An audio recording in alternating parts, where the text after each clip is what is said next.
एक दफा का जिक्र है, रंगों की दुनिया में सब परियां अपने अपने रंगों से मशहूर थीं। नीली परी बारिश लाती थी, हरी परी फूल खिलाती थी और लाल परी सूरज की रोशनी लेकर आती थी। लाल परी सबसे अलग थी। उसके पंख लाल रूबी जैसे चमकते थे, मगर उसका दिल और भी ज्यादा रोशन था।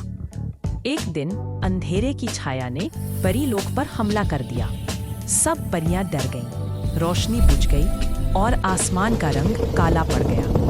तब लाल परी ने कहा, रोशनी तभी जीती है जब कोई उसे बनाए रखता है। वो अपने छोटे दिल की ताकत से अंधेरे के समुंदर में चली गई। हर कदम पर उसके पंखों से लाल रोशनी फूट रही थी। जब वो छाया के दिल तक पहुंची तो उसने देखा कि वो दिल ठंडा और तन्हा है।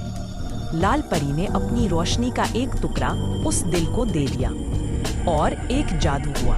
छाया रोशनी में तब्दील हो गई। उस दिन से रंगों की दुनिया में कभी अंधेरा नहीं आया और सब परियां कहती हैं, दी जब तक लाल परी की रोशनी है, उम्मीद जिंदा।